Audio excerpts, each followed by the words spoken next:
Welcome to another question relating to consolidated financial statements. Okay, and today in this second question, basically what we are going to see is how do you carry out the analysis of profits, right? Let us first read the question and then I will explain to you as to what all is required. Balance sheet as on 31st March 2012 is given as under, you have the liabilities, you have H Limited, S Limited, then you have the assets, H Limited, S Limited, right? You have fixed assets, you have investments in 70% of shares in S Limited, which are reflected in the books of H. This means what? H is holding shares in the company S Limited, and how much are these? 70%. Current assets, you have creditors, profit and loss account, and equity share capital. Assuming the acquisition of shares took place on October 1, 2011, so the acquisition date is October 1, 2011, when the balance in profit and loss, which means what? This profit and loss account balance is on October 1, 2011, was rupees 30,000, prepare consolidated balance sheet. Now this is actually pretty simple, right? So if I were to just show you what is happening, we have a balance sheet of the company which is given to us as on 31/3/2012, right? And what we are also told is that the acquisition happened on October 1, 2011, right? On the date when acquisition took place, the balance in the profit and loss account is 30,000, right? And this is of S Limited, of course, right? So what happens here is basically you are told that you have to find out or rather you have to prepare the consolidated balance sheet. Now, whenever you have to prepare a consolidated balance sheet, there are certain defined steps that one needs to take, right? Let's prepare the consolidated balance sheet. I will just remove this from here.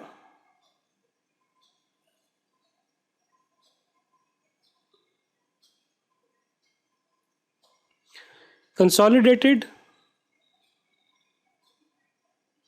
balance sheet of H Limited as on 31/3/2012. If you want to write down completely, it is consolidated balance sheet of H Limited with its subsidiary S Limited as on 31st March 2012.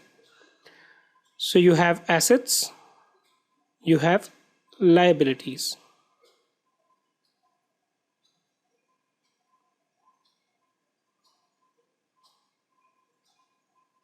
Let's see them one by one.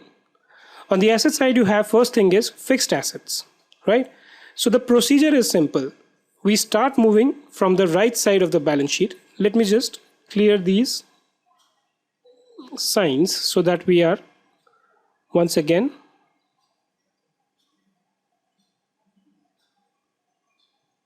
actually we can just leave this one out here because this will be used for further analysis as well. The procedure is very simple, right? We start consolidating the assets of the company, right? So the first one is what? Fixed assets. We also need to look out as we move forward if there are any adjustment to these numbers. Thankfully, or rather because it's a too basic a question, you don't have many adjustments here. So fixed assets, H Limited 250, S Limited 150. Fixed assets, H Limited, S Limited, 2,50,000, 1,50,000, 4 lakh, right? So this is gone. Develop this habit that whenever you are marking out any particular thing, just put a tick mark on it. Investment in 70% shares of S Limited. Now, 1 lakh is the investment. As we had discussed in the previous video also, whenever you are given the investment amount, that is used to compute your cost of control. And how much do we own? We own 70%, right? Because we own 70% of the company, this means that the minority interest or the people other than the holding company own how much? 30%. Cost of control basically, as we had understood earlier, is nothing but whatever we have paid for the company, right? Which is nothing but our investment amount. Investment is 1 lakh. Less what we receive in exchange from that company, which basically comprises of your share capital and other stuff. So we'll see as we move forward what are the numbers for these. But because I'm telling you that we will be moving from the balance sheet side, so I moved from the right side. Then current assets 1 lakh, 1,20,000.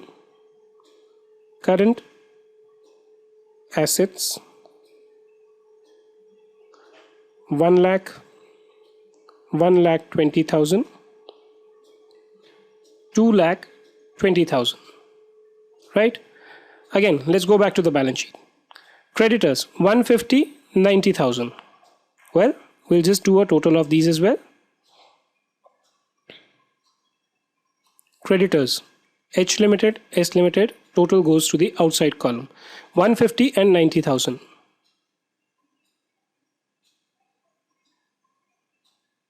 240,000. Right? Let's go back. Profit and loss account. Now, basically, whenever we are preparing the consolidated balance sheet, we are concerned only with the equity share capital and profit and loss account of H Limited to start with, right? And then we see we need to bifurcate the profit of S Limited into pre-acquisition profits, right? And post-acquisition profit. So I'll come to the profit analysis towards the last. I'll just place the two numbers out here which represents the equity share capital. So equity share capital of H Limited 2 lakh. Equity share capital. In the balance sheet, whose balance sheet is this? This is the balance sheet of H Limited. Therefore, the share capital which comes in is going to come only for H Limited. Please note, I have not included the capital of S Limited, which is this. Why? Because this will go to my cost of control. So 1 lakh is the share capital of S Limited. How much do I own out of it? 70%. So out of 1 lakh, 70% will be 70,000, which I own. Right? And the balance share capital, equity share capital, is owned by the minority. Right? So I will include it on the minority side. Right? Okay. Let's go back. Profit and loss account 1 lakh. This is of H Limited. So I will put in the profit and loss account. This will be consolidated profit and loss account, right? How much belongs to H Limited? 1 lakh. And now comes the main part of this question, which is how do you allocate this 80,000 of profits which belongs to S Limited, right? Now, as I had told you previously also, the total profits of the company, of the subsidiary company on 31/3/2012 are 80,000. Do we have some more information? Yes, which is that the profit and loss balance, the share acquisition took place on October 1, 2011, when the balance in the profit and loss account of S Limited was 30,000. On this date, the balance in the profit and loss account was 30,000. Right? Now, what does this mean? This basically means that between this period, this 30,000 is balance on this date, which means that this entire profit has been earned prior to this date, right? And between these two dates, which is October 1, 2011 and 31/3/2011, how much did I earn? My opening balance or the balance on October 1 was this. My balance on these two dates was this. So obviously 80,000 minus 30,000 or 50,000 is what I earned between these two dates, between October 1 and 31/3/2012, right? Now I clearly know, right? Let me just go. For this, what we do is we prepare a statement which is known as analysis of